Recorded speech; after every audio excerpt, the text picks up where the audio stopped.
Friends, turn to the Lord and live. Father, I thank you and I praise you.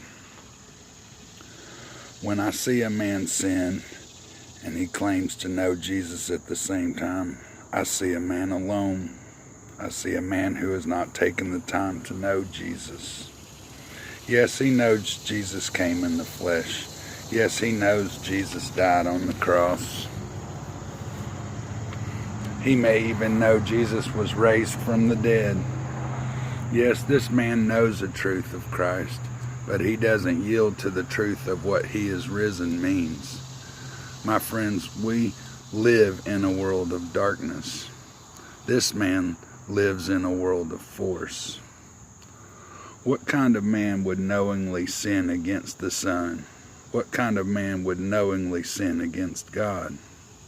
What kind of man would knowingly sin against the other sons and daughters of God?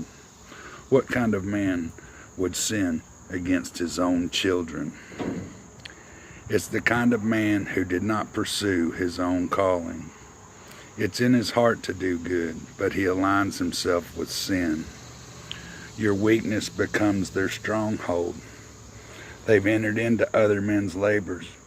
Yes, they heard the gospel of the saints and taken it upon themselves to spread the message of the gospel with their own little understanding thrown in.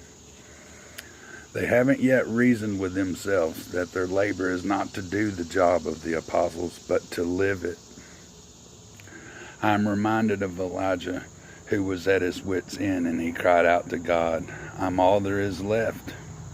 And God's reply was, "There are reserved 7,000 here in this place that have not bowed the knee to Baal."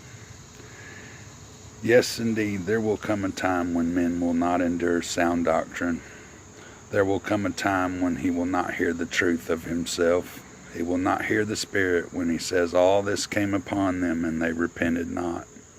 Indeed, he cannot see the lamb before the wolves, because he cannot see that the wolf is wearing sheep's clothing. No, he cannot see.